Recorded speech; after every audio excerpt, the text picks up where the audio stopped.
Welcome to Israel War Briefing, a podcast from the Jewish Chronicle, the oldest Jewish newspaper in the world. I'm Jake Wallace-Simons, editor of the Jewish Chronicle and author of Israelophobia, the newest version of the oldest hatred and what to do about it. In each episode, I have a one-to-one conversation with someone worth listening to.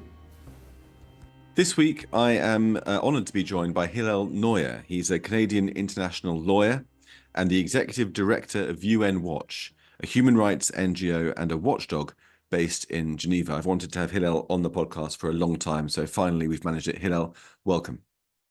Thank you for having me. So Hillel, you are, I think it's no exaggeration to say, the world's leading expert on anti-Semitism at the United Nations. If we can take this chronologically and begin in perhaps 2017, when you made that famous speech, the "Where Are Your Jews" speech, which went viral on YouTube. I think it's been viewed more than 8.5 million times. Can you take us back to that moment and just describe for listeners the point you made and why you spoke out and what it says about the UN? Sure. So actually, not everyone knows the moment, so I'm just going to recall what was happening at the time. The general context is that in 2005, Kofi Annan said the Human Rights Commission, as it was then called, was selective and politicized. Members were joining not to promote human rights, but to shield their records of abuse. And he proposed a radical bombshell. He said, let's scrap the Human Rights Commission and create a new and improved body called the Human Rights Council, which would actually have members that have a solid record of human rights. That was the idea. In 2006, they scrapped the Human Rights Commission, which was a shocking development, and created this new body. But unfortunately, they didn't change the main issue, which was the membership. So the members of the new and improved Human Rights Council since 2006 have included regularly China, Venezuela, Cuba. These are basically permanent members. They have to go off every 6 years for 1 year, but otherwise they're always there. Russia was a regular member until about a year or two ago. We led a campaign successfully after the Ukraine war to expel them. But otherwise, the worst regimes are there. Qatar has been there. Kazakhstan is there, after they opened fire on protesters. So I'd say today, we calculate 60% of the current members of the new and improved Human Rights Council are either full-on tyrannies, dictatorships, or other forms of non-democracies. So that's the general context. And of course, as a result, not all, but the vast majority of the world's worst abusers never get a single resolution. It's never been one resolution on Cuba, never been one on China, never been one on Pakistan, Saudi Arabia, Egypt, Turkey. I mean, the list goes on. Instead, a large part of what they do is to focus on Israel, and it's not an objective focus. It's not a dispassionate or professional focus. It's to condemn Israel. There's one agenda item on the world at the Human Rights Council at every single meeting built into the agenda, no matter what's happening. One agenda item on the world and one agenda item on Israel alone. No other country in the world has its own agenda item. Not North Korea. Article 7, is that right? It is Article 7, yeah. So there's agenda item 4 is human rights situations around the world, and agenda item 7 is human rights violations in Palestine and other occupied Arab territories, meaning Israel. Again, there's no agenda item in North Korea. There's none on Sudan, where 20 million people need humanitarian aid. Nothing on Russia and Ukraine. Syria, 500,000 people barrel bombed to death in their homes and hospitals. Only on Israel. So that's the general context. And the specific context of that event was there was a very nasty personality. You're probably aware of him, but maybe not your viewers. And his name is Richard Falk. He was a professor at Princeton for many years and a radical. Doesn't get much more radical than Richard Falk. In the early 70s, he was representing the bomb throwers who were protesting the Vietnam War by throwing bombs. Whenever someone would kill Americans, he would somehow find a way as an intellectual to justify what they were doing. So most infamously, the 9/11 attacks, he couldn't wrap his head around the fact that Muslims may have done it. And he became the leading supporter of the 9/11 conspiracy theory, saying we need to really examine what happened on 9/11. Maybe it wasn't Al-Qaeda, maybe it was George W. Bush and Donald Rumsfeld who killed Americans. to justify wars in Iraq and Afghanistan. So that's Richard Falk. Of course, he was seized upon by the Human Rights Council and made their permanent expert on Palestine, called the Special Rapporteur, for 6 years. Today we know of Francesca Albanese, but her predecessor from 2008 to 2014 was Richard Falk. And of course, one of the first things he did was to say that Hamas should be given standing. That actually angered the Fatah folks, who represent Palestine at the UN, very much, because their whole shtick is they are the sole legitimate representative of the Palestinian people. And here, Richard Falk, the guy that they appointed, he said we should give Hamas standing. So they actually, according to WikiLeaks, privately called the Americans, had a meeting, and said, we want to fire Richard Falk. And the American deputy ambassador here in Geneva said, can't really help you. It's not nice to fire a rapporteur. There's no procedure. We can't really help you. So that was what was going on behind the scenes. And so that's Richard Falk. In 2014, he had to step down after term limits, 6 years. And he was a supporter of Hamas and the 9/11 conspiracy theory. So with that kind of CV, he was recruited by a little-known UN entity based in Beirut. I might get the acronym wrong, so I'm not even going to say it, but it's basically, it's a group of Middle Eastern states, which ought to include Israel, because it includes Lebanon to the north and Egypt and Saudi to the south. But when these regional groups were formed, it was based in Beirut. They decided to exclude Israel, and the UN just shrugged their shoulders and allowed that. So I think it's 18 Arab states based in Beirut, and it's an economic commission. They meet from time to time and discuss reports about economics. So with nothing to do, because the Arab world doesn't need any economic help, everything is fine for the economy in Yemen and in Egypt, and half the places either failed states or people suffering deadly poverty. The thing they wanted to do was ask Richard Falk to talk about Israeli apartheid. So in 2017, Richard Falk writes a report for this Arab state regional UN commission in Beirut, and he says Israel's apartheid. To her credit, Nikki Haley had just come into office, and she called Guterres and said, what is this baloney? And she was the American ambassador to the UN at the time. That's right. She had just entered office.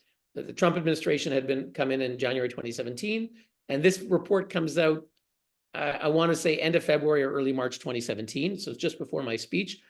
And she got Guterres to pull the report from the website, but in any case, and then in my speech, I mentioned someone named Rima Khalaf. Rima Khalaf was the head of that UN agency. She's of Jordanian, I think also Palestinian origin, but I'm not sure, certainly Jordanian. And she was meant to complete her term in about 2 weeks thereafter. But after Guterres, under American pressure, pulled the report from the website, she announced that she's resigning. And she was going to leave anyway in 2 weeks. And then President Abbas gave her the highest medal of Palestinian honor, which is probably not exactly a badge of honor. And so that was the background. And I'm sitting there at the Human Rights Council. My group is a non-governmental organization recognized by the UN, so we get to speak. That's something unique in Geneva. In New York, I was just in New York the other day protesting Iran, which I think we'll get to a bit later. But in Geneva, we get to speak. So it's the Iranian ambassador, the Russian ambassador, France, US, UN Watch. When they're not cutting me off, when they're not deleting my name from the speakers list, which is something the bureaucrats have come up with because we were too effective, because of the speech you asked about. So in March 2017, the Arab states at the Human Rights Council are talking about Israel as an apartheid state. And I'm listening to this, and I'm thinking, something sounds a bit off there. And I remember going home. I was going to give the speech the other night, and my mom had asked me what my next speech would be. And I said, well, I've just been listening to these Arab states accusing Israel of apartheid. And, I'm wondering, where are their Jews? Algeria, Iraq, Syria, Egypt. These were all full of Jews. Here in Geneva, I grew up in Montreal, Canada, where I knew about Moroccan Jews. We have a lot of those in Montreal, but I had never met Jews from Sudan. We have these here in Geneva. A prominent one just passed away. Nissim Gaon was president of the World Sephardic Federation. It was a Jew from Sudan. He had to leave. I meet here Jews from Egypt, from Syria, Lebanon, Iran, the entire Middle East. I find them here in Europe, and of course you have them in London as well. And basically, with a few exceptions, they're basically down to zero. And so the speech that I gave was in response to the Arab states seizing upon Richard Falk's report, which was produced by a UN commission. And that was the issue. And I'm looking at them, and you're in the room, and you're looking at the biggest racist regimes, murderous regimes, and the hypocrisy is overwhelming, and I called them out. And I think the reason why it went so viral was that when you went through country by country, asking them one by one, where are your Jews? You could have heard a pin drop. They shuffled their feet, they looked down, they shuffled their papers. They were clearly, I mean, to say they were called out is an understatement. It was embarrassing for them, and it was so powerful. I think it was one of those moments that really cut through the noise and cut through all the detail and just got to the fundamental morality or immorality of the thing. But of course, the UN, up until that point, had already been infested with what I call Israelophobia. We'd had Resolution 3379 in 1975 that officially declared Zionism is racism, only repealed in 1991 with the fall of the Soviet Union.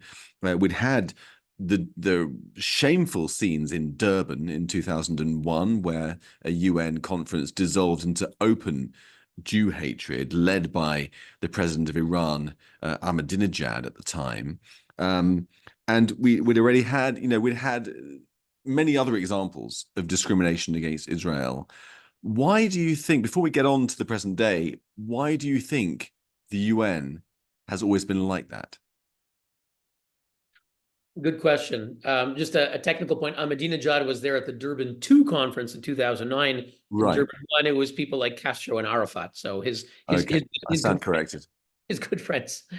But certainly the Iranians and other Islamists were very present there. And you can see pictures they have a guy in London. I'm going to get his name wrong, but it's something like Shahjazadeh. I don't know. He's head of some Islamic Human Rights Commission. You probably know about him. And he was there in Durban with token Orthodox Jews, the Neturei Karta, which for people who don't know is a fringe group that represents 0.0001% of the Jewish people. And they are extremists who embrace Iran. And they were brought to the Durban conference in Durban to pretend that Jews, support anti-Semites and Holocaust deniers. So that was, you talked about the Zionism as racism resolution of 1975. You talked about the Durban conference. So yes, indeed, why is the UN ground zero for international anti-Semitism and delegitimization of Israel? It's the main global forum, and the world changed. Let's recall where this began. In 1946, you had the founding of the Human Rights Commission. 1 year after the UN itself was founded, the founding chair is Eleanor Roosevelt, who was the honorary chair of Hadassah Youth Aliyah, was a major supporter of Israel, a leading Zionist figure, and she was the chair of the UN Human Rights Commission, who helped get the Universal Declaration of Human Rights adopted 2 years later.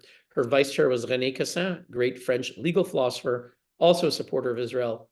And the titans of international human rights in the post-war era, either at the UN or who shaped the UN declarations, were Zionists. There's a terrific book by James Leffler called Rooted Cosmopolitans, not Rootless Cosmopolitans, which was the slur that anti-Semites would hurl at Jews for not having a homeland. Of course, when they returned to their homeland, then they were accused of being too homelandish, too Zionist, right? So Jews go back to Palestine used to be the slur, probably on graffiti in Britain. And then, Jews get out of Palestine. So can't really win. But just to make the point that this book called Rooted Cosmopolitans by James Leffler, Loeffler, wonderful book. Highly recommend it. There's a chapter on these key figures, actually not even people that I mentioned, but Raphael Lemkin, of course, who wrote the Genocide Convention. He was a major Zionist figure. Hirsch Lauderpacht, one of the greatest figures of certainly British public law, but in international law, and wrote an International Bill of Rights after World War II, was a great Zionist, actually wrote drafts of Israel's Declaration of Independence, and the list goes on. So that's where the UN began, and the UN at the time was composed primarily of democracies. There were about 50 odd countries when the UN began. Stalin was there, to be sure, but still, you had a good amount of democracies. And of course, sympathy for the Jews in wake of the Holocaust. And so 1947, November 29th, they adopt the two-state solution, recognizing a Jewish state and an Arab state. The Arabs rejected the Arab-Palestinian state. Both the Palestinian Arabs themselves, led at the time by Hajj Amin al-Husseini, who was a friend of Hitler and spent a lot of time with him in Berlin, trying to figure out ways to help Hitler exterminate the Jews. So he and his colleagues rejected it, and so did the Arab states that went to war against Israel, went to war against the UN's original two-state solution. So that's the early years of the UN. But then if you fast forward to the 1960s, you get decolonization, numerous non-democracies joining the UN from Asia and Africa, very cleverly by the Soviet Union, co-opted in the battle against imperialism. They were angry at Britain and France, and the Soviet Union cleverly rallied them to basically hate on the West and America. It's too hard to go against America, especially in the 1970s. America really was a superpower. Today, a little bit less. I need to sneeze, so it hasn't come yet. It'll come. So when you have the early 70s, after the Six-Day War, the Arab and Islamic states suddenly feel empowered. You have de Gaulle from France sort of turning on Israel, arms embargo. Suddenly France was Israel's leading arms supporter. Suddenly he turns on Israel, gives an infamous speech in November 67, saying that the Jewish people are, I'll say it in French, a peuple d'élite sûr de lui-même et dominateur, a people that is sure of itself, an elite people and dominating.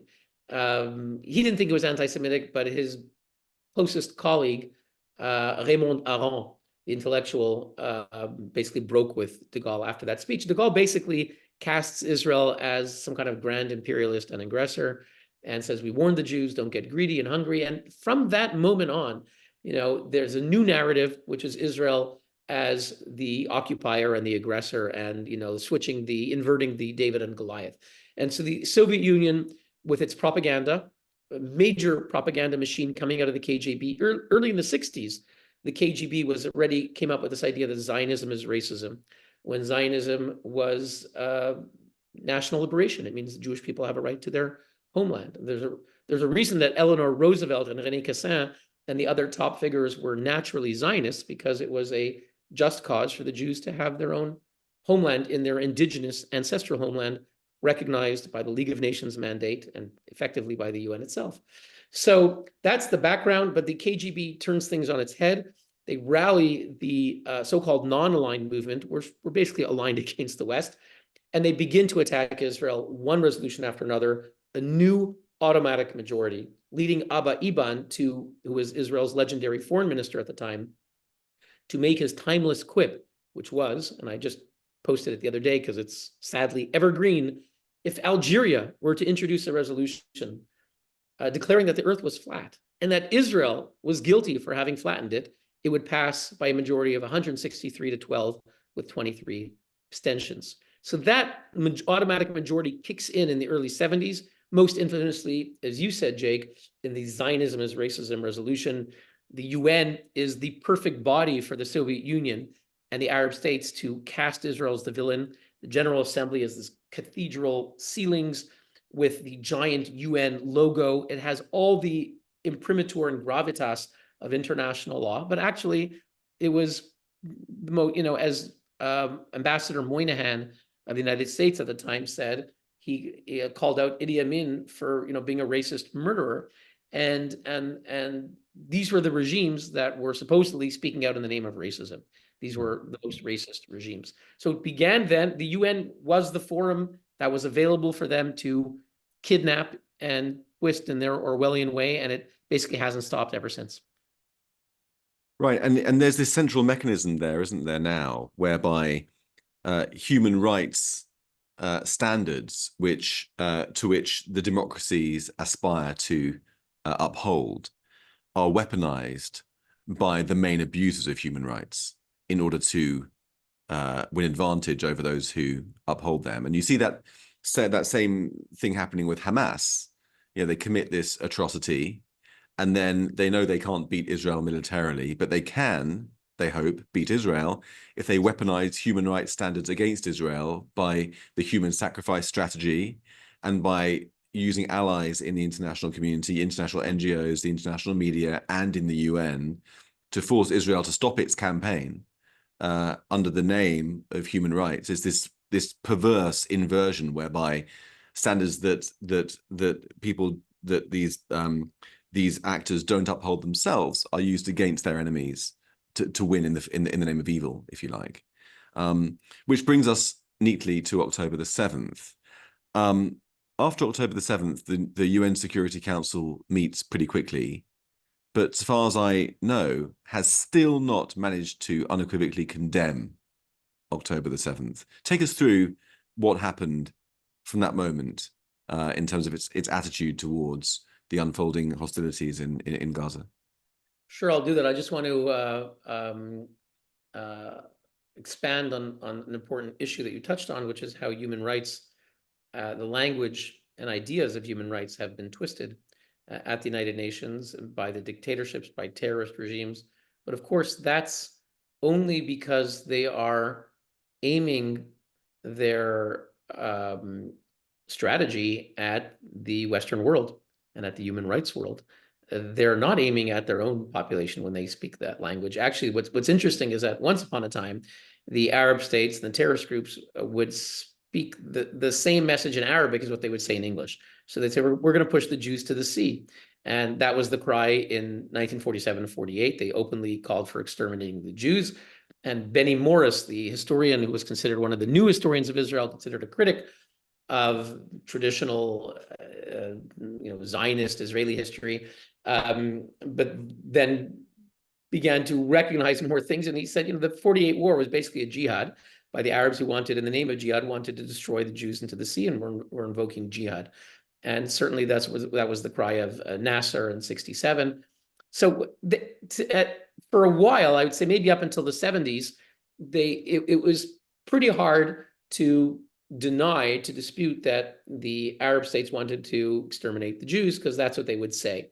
And then by at the 70s, they kind of get a little smarter, and they continue to say that in Arabic, but to a willing Western audience, they gave a different language. And Yasser Arafat was the king of that. He was a creation of the Arab states and maybe also the KGB. And he would say one thing in Arabic, and in English, he would say, I just want a two-state solution and I want peace. And in Arabic, they would say the complete opposite. And your regular Swedish newspaper, or even perhaps the BBC, would never bother to quote what they're actually telling their own people. So, and all of that works. The whole aim is to fool a Western audience, which seems that it wants to be fooled. And also, sadly, human rights groups. I think one of the great tragedies of our time is that the leading human rights groups, such as Amnesty International and Human Rights Watch, leading in the sense that they're the largest, they have the largest budgets. I don't know if they're leading in terms of from a moral sense. Mm-hmm. Amnesty International was basically parroting every Hamas lie. The most infamous one on October 17th, the claim that by Hamas that Israel bombs hospital, the Al-Ali hospital in Khan Yunis. Israel bombs hospital, kills 500 people. Everything about the story was false. The hospital wasn't bombed. It was the parking lot. It wasn't Israel. It was the jihad, one of the many rockets that fell short, and 500 people weren't killed. We still don't know how many. Maybe it was 10, maybe it was 50, but it wasn't 500. And that story, was embraced immediately by Human Rights Watch and Amnesty International, among others. But those are, if you ask any journalist or diplomat, who are some of the leading human rights groups upon which we can rely to verify, corroborate, documentation, it's those two groups. And yet these groups have shown themselves repeatedly, consistently parroting the Hamas narrative. And folks in London will not be surprised, because they will know that the radical left mayor of London for a while was named Ken Livingstone, and his common law wife was Kate Allen, who for 20 years was the head of Amnesty UK. So there's literally sort of the radical left who embrace Islamists and terrorists and who flirt with anti-Semitism, like Kent Livingstone did when he's saying the Zionists are Nazis in the 1930s. His wife is running Amnesty. So these are the same people, not just ideologically, but sociologically, living in literally in the same home. So that is why the Hamas strategy, the strategy of Iran, of hijacking human rights works, because sadly, there are both major media groups and the leading human rights groups that are too willing to go along with this, which is so perverse and Orwellian. And speaking as someone who works in the human rights world, and I bring victims to speak, we just had our 16th annual Geneva Summit for Human Rights, and we brought the world's victims of the world's worst dictatorships from North Korea, Iran, Zimbabwe, Cuba, Venezuela, Russia, China, people who are political prisoners, wives of political prisoners, husbands of political prisoners, and to see that how the values that they invoke, which are universal human rights, and those principles are correct, but how they are so twisted and betrayed by these groups is sickening. Now let's quickly go to October 7th. Yeah. The wake of October 7th, one of the worst terrorist attacks in modern times, atrocities that are unspeakable and that outrage the conscience of humankind. Sadistic torture done in front of families, mass murder, rape, and so forth. One would expect the world body, the United Nations, to be at the forefront of calling it out. Indeed, in 1948, the Universal Declaration says in the preamble that it's adopted in response to atrocities that outrage the conscience of mankind, to barbarous acts. I correct myself, to barbarous acts which outrage the conscience of mankind. And, President Biden in the first week spoke about the evil that was unleashed upon the world. Prime Minister Sunak spoke about the pogrom of October 7th. And we looked to the UN. And sadly, we didn't see it. And you talked with the Security Council, they met, and the Americans insisted that you had to condemn Hamas, you had to talk about the hostages. At the time, more than 200 hostages were brutally taken into Gaza, and the Security Council refused to do it. And so America wouldn't support the resolution, eventually went to the GA, and at the General Assembly, it's one country, one vote. And there's Abba Eban's quip remains tragically ever valid, and they adopt whatever the Palestinians they want gets adopted. Right. And if I'm not wrong, the first time that the Security Council was able to produce a statement, it was calling for a ceasefire. It was calling for Israel to stop defending itself, but it wasn't able to condemn October the 7th. So, right. I mean, all of this sheds a different light on the fact that the UN is still seen as the neutral authority, the foremost authority when it comes to verifying human rights situation in Gaza and the casualty figures. I mean, those are the two main determinants of whether Israel is prosecuting the war responsibly or not. And people still look to the UN, even though there's this history, both past and present. They still look to the UN as the authority on. You ask a great question. How can people continue to look to the UN after what we've just discussed as a credible, trusted authority? And I'm thinking today, so I just tweeted something about the EU, which ought to be much better than the UN because there are no dictatorships in the EU. It's basically a club of democracies, imperfect and flawed, but it's a club of democracies. And Iranian activists have been urging the EU to proscribe the Islamic Revolutionary Guard Corps as a terrorist entity because they try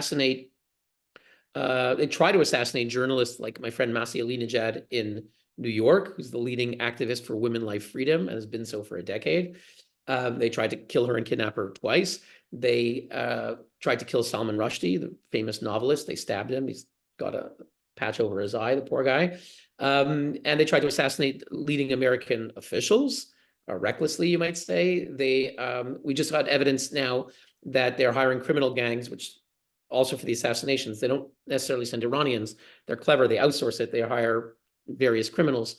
They've been, according to the news, they are hiring criminal gangs to attack the Israeli embassies in Sweden and maybe Norway or Denmark, another European country, maybe Germany, I don't know where. And then of course, a German court ruled back, I think in December, that an attack on a synagogue in Dusseldorf was sponsored by the Iranian state authorities. So I just tweeted out this latest thing, and I said the EU still can't find enough evidence, right? They still need more. The EU still needs more evidence. So that's their line, right? They have a provision They can ban a list of country as a terrorist organization, but they just need more evidence. And we keep sending it. The Iranian activists keep sending them all the evidence in the world. German courts certifying Iran regime, organized this terrorist attack in Germany. We don't have evidence that they're doing terrorism in the streets of Europe. So same thing with the UN, and I'll give the example. It's the same in the UK, by the way. We haven't prescribed, the Tory government hasn't prescribed the IRGC here. And one of the things that our paper's been campaigning for is for that to take place.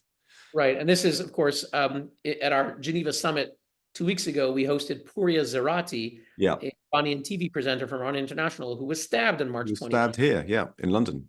But I guess maybe the Foreign Office still needs more evidence. Can't find enough evidence.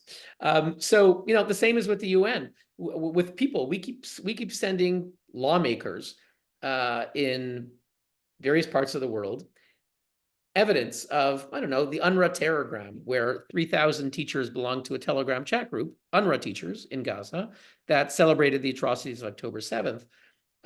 We sent them information about Su'ail al-Hindi, the head of the UNRWA Gaza Staff Union for many years. And he is on the Politburo of Hamas with Yahya Sinwar. On the Politburo. Eventually, he had to leave UNRWA, but for years, they wouldn't touch him. And when eventually they were too embarrassed, they had to make him leave. They asked him to resign so he still can collect an UNRWA pension, which all of us are paying for, not the UK, because you haven't reinstated your funding yet. And I hope the UK won't. So we send mountains of evidence. If anyone wants to see it, please visit unwatch.org, the case against UNRWA, detailed evidence of how UNRWA teachers, school principals, union heads, not a few bad apples, thousands rally to support Hamas terrorism. And yet, as you said, people say the UN seems like a trusted authority when it comes to Hamas or Gaza. Yeah, exactly. And that people just don't want to hear it. You just send it to people. There are some people whose minds were changed on October 7th, and they're amazing. I don't know who they have in the UK, but certainly I don't know if their minds were changed, but still, the Senator Fetterman is amazing, who's a Democrat and one of the leading voice saying Hamas is evil. We need to destroy them. I suppose in a way it's testament to the strong brand of the UN, that even though the evidence all points to the contrary, the brand is so, the recognition is so strong, the reputation is so powerful that people still more than that. It's people want that story. There is a demand. Right. There is a demand for, the Al Ali Hospital, for me, underscores what this is all about, is that I mentioned 2 leading institutions that we trust for verification, corroboration, documentation. That's their mantra of HRW and Amnesty. You can rely on us. We're serious lawyers sitting in London and New York, meticulously, conservatively, establishing what's a violation. We rely on them. On October 17th, all of that went up through the window. The mad passion to send out the story that the Jewish state kills innocent people. There's a demand for that story. And we had it the New York Times. Of all the media, I grew up in North America. I grew up in Canada. But if you wanted to have one authority you could verify that they're going to have multiple sources and corroborate, verify, the New York Times threw all that out the window. Right. Front page on their website, Israel bombs hospital, the photo of a giant crater. It wasn't from that year, it was from a previous year, a giant crater in Gaza, had nothing to do with it. And so the point that I'm making is it's not just the power of the brand, but certainly you're right, it is there, but there's a demand. People want that story. And so they need the image of a credible authority. So if when they quote Francesca Albanese, a UN special rapporteur who supports Hamas, who says that America is subjugated by the Jewish lobby, who was condemned, the first UN expert ever to be condemned by France and Germany. They don't condemn UN human rights experts. They condemned her for anti-Semitism because she denied that October 7th had anything to do with Jews and that it wasn't the worst anti-Semitic attack since the Holocaust. So when leading newspapers, whether it's The Guardian, which is obviously left-leaning, but even AP and Reuters that we kind of assume are neutral, they quote her. And here in Geneva, the UN correspondents know all of the stuff that I'm telling you, that she has been condemned for anti-Semitism by France, Germany, supports Hamas, and is the least objective person in the world. And all they could do is put a line. By the way, for the first time in history, she was condemned for anti-Semitism last week. But they don't mention that. They want to quote her. They want that story. And if they mention anything that is countervailing evidence that might undermine the UN or individual experts as an authority, it undermines the narrative that they're seeking to promote. I suppose, in a way, for powerful cultural reasons that stretch back millennia, somewhere in the back of people's minds, it just feels right that the Jews are going to kill children. There's a meme. There's a meme that's been there for well over a millennium here in Europe. Yeah. I'm speaking to you from Geneva, and well, everywhere in Europe, you walk in Europe and you say, yeah, and here's the time in the Middle Ages when they expelled the Jews or burned the Jews. We have that in the old city of Geneva. Yeah, here's the time in the 13th century, approximately, when they kicked out the Jews. And of course, when there was the people asking about the UN, I go, look, here in Europe, when there was the Black Plague, the instinct in Europe was to say the Jews poisoned the wells, and they went on to massacre Jews, falsely accusing them of poisoning the wells. So that is and then of course, Jews across Europe were killed for allegedly the blood libel, where a Jew was accused of killing a Christian and using their blood to make matzahs. Right. Actually, and in fact, on that point of the Black Death, as an illustration of how these bigotries are passed down, and how in my reading, anti-Semitism becomes Israelophobia.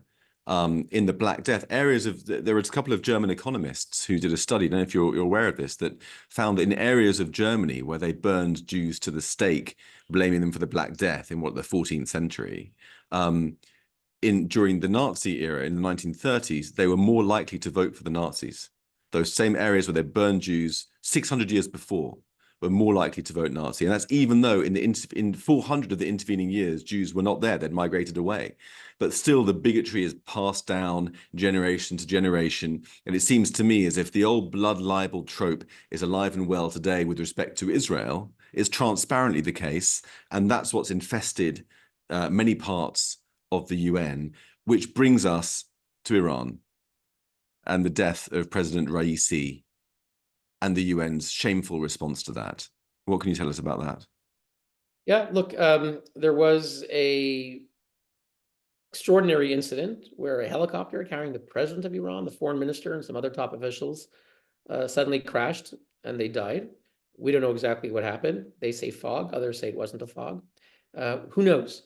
But certainly Iranian people were cheering, literally. They were clinking glasses and drinking l'chaim, or whatever they say in Persian. And they were celebrating because they've been beaten, blinded, tortured, imprisoned, raped, and executed. 5,000 people were executed by the Death Commission in 1988, on which Ibrahim Raisi, the president of Iran, sat on. In 2022, there was the Mahsa Amini protests. A young woman was arrested for having improper hijab. She just had a little bit of hair showing, and she was beaten and killed by the regime police. There was protests calling out for women life freedom, a brutal crackdown. Hundreds, if not thousands, were killed. Thousands were arrested, blinded. There's many Iranian people who are blinded because they shot at their eyes to blind them. And this is Ibrahim Raisi is the president overseeing this, and their evil foreign minister Abdollahian, Amir Hossein Abdollahian, who also went down in the helicopter, was traveling the world to make alliances with their axis with the dictatorships of Cuba, Venezuela, and others in the region. So Iranian people actually were cheering, and for some reason the UN thought that it was fitting to send condolences to the Iranian people, and they wrote back. They have a hashtag called Iran is happy. Iran is happy because we don't want condolences. So Guterres sent condolences. He is saddened by the passing. Condolences to the Iranian people. His deputy secretary general, Amina Mohammed, a Muslim former minister from Nigeria, goes to the Iranian mission, signs their book, does an Islamic prayer, and tweets out an Islamic prayer, which is, my Arabic isn't great, but I Googled it, and it's they praying that Allah should admit the butcher of Tehran into the gardens of paradise. Praying to Allah that the butcher of Tehran be admitted to the gardens of paradise. Now, the UN says just protocol. I actually am not familiar with the UN protocol. I looked at the UN protocol book that says that you're supposed to pray that a mass murderer be admitted into the gardens of paradise. Not part of diplomatic practice. And as we speak today, the UN General Assembly is holding a special session in tribute. They already had a minute of silence. Now there's a special session in tribute to the mass murderer Raisi. It's completely twisted, and it sends a horrific message, just a shameful message to the Iranian people and to the world. Right. And, you know, I've never sworn on this podcast, I'm not intending to, but if that's protocol, F protocol, in my view. And it wasn't just that, was it? They flew the UN flag at half mast. Antonio Guterres lit candles the other day for Ibrahim Raisi. And this is the same Antonio Guterres who just after October the 7th said that these things don't happen in a vacuum, if you recall. Okay, so we've gone on. He said, I condemn the acts of Hamas, but it must be said the acts of Hamas did not happen in a vacuum. And he went on to enumerate one Palestinian grievance after another, effectively justifying what Hamas did. Right. And of so course, the Jews are to blame not only for their crimes, but also for their own slaughter. And of course, it should be noted that part of what he said was true, in that it didn't happen in a vacuum. Nothing happens in a vacuum. Nothing we do, nothing anyone does happens in a vacuum. He might have asked, who taught these terrorists? What schools do they go to? Yeah. You might realize that at least half of them would have gone to UN schools, UNRWA schools, where they teach Palestinians that you can see videos. They ask a child in Gaza, teacher says, is your home here in Gaza? La. No, where's your home?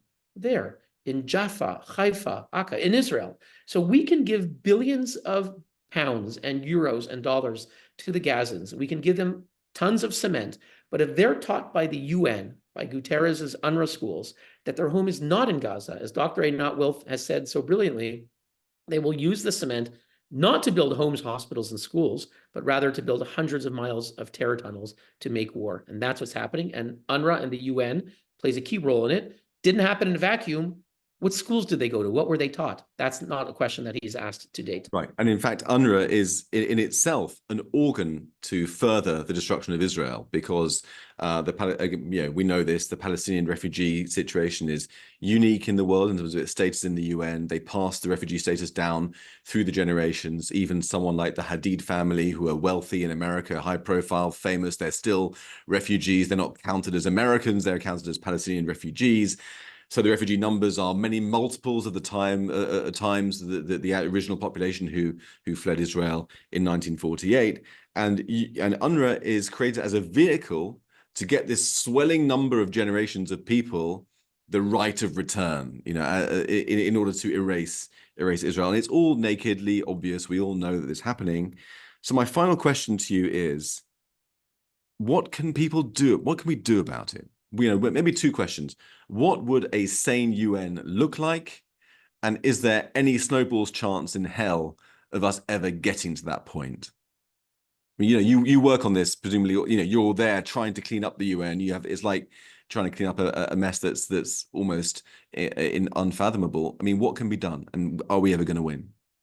Look, we indeed show a mirror to the UN of what could be when we hold we just held our 16th annual Geneva Summit for Human Rights and Democracy, together with 25 other NGOs that are focused on victims of tyranny, groups of former Chinese political prisoners from Cuba, Zimbabwe, and so forth. So at that event, we bring human rights heroes. We bring Vladimir Kara-Murza, who was poisoned twice and went into a coma, and is the most articulate spokesman for Russian democracy, and who courageously went back to Russia, spoke out against Putin 2 years ago, and called him out for war crimes on CNN. And hours later, they came to take him away, and he hasn't been seen since for 2 years, sentenced to 25 years in prison, suffering, languishing in a Siberian penal colony. So we bring amazing people like that from around the world, really the most moral representatives of the nations. We bring them to the UN. And sadly, the UN across the street from us is their oppressors. So that, what the UN could be, we've met them from Russia, it's Vladimir Kara-Murza. From China, it's Yang Jianli. From Cuba, it's Rosa Maria Paya. These are the kinds of people who gathered around the table at the founding Human Rights Commission when it was Eleanor Roosevelt and René Cassin. But sadly, the UN has become twisted. So what we need to do, and you know what, Jake, we do see glimpses of what the UN could be. When Russia invaded Ukraine, suddenly the West mobilized in a rare moment of energy and focus and acting in concert, and voted to object to any election of Russian officials in any UN body There were the ECOSOC elects countries to various UN commissions that people maybe never heard of, on crime, on all kinds of things. And wherever Russia was running for a seat, they were fought and defeated in almost all of them, okay, by the Western countries, or not necessarily a majority, but managed to find a majority and acted in unison. And same too here at the Human Rights Council. Russia was condemned, and in New York at the General Assembly, they picked up our campaign and expelled Russia from the Human Rights Council. So that was a rare glimpse of when Western democracies have moral clarity, are fighting for our values to defend against oppression, and use the tools that are available. So we know it's possible. We know that they could have resisted China and Cuba and Qatar being elected to the Human Rights Council. We know that they could have condemned Hamas.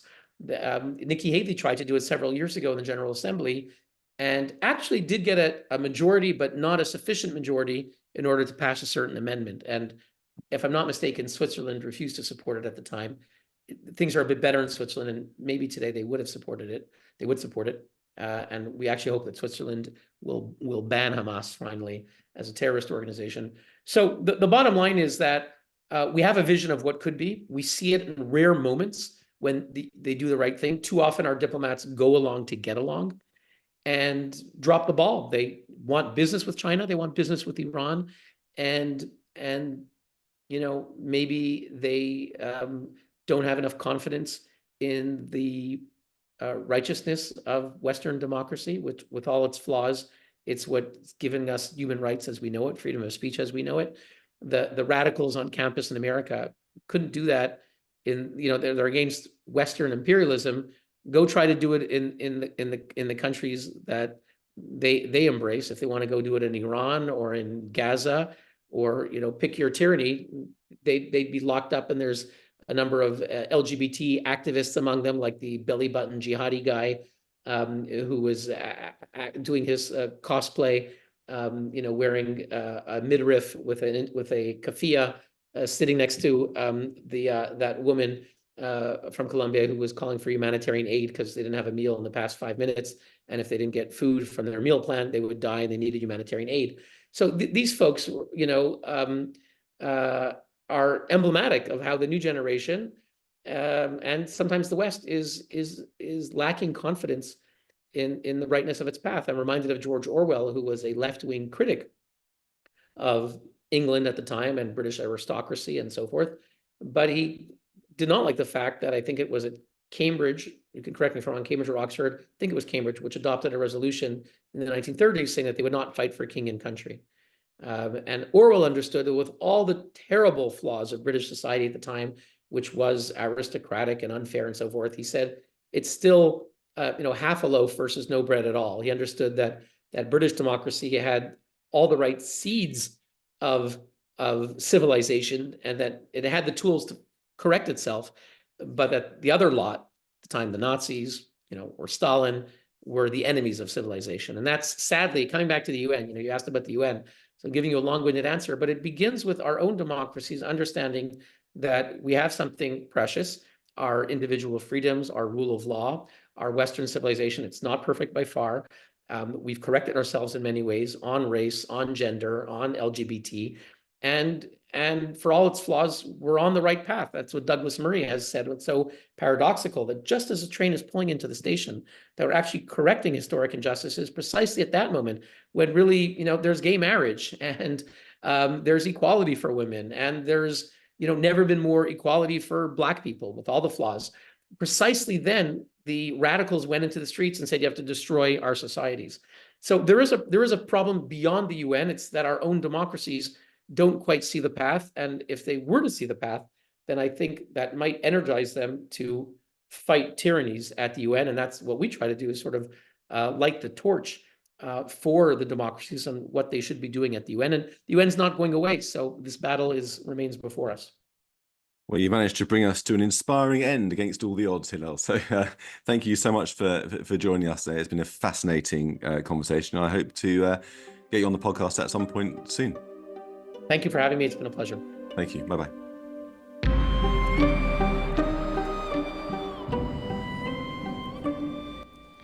You've been listening to the Israel War Briefing from the Jewish Chronicle, with me, Jake Wallace-Simons. Join us next time for more insight and analysis from leading experts.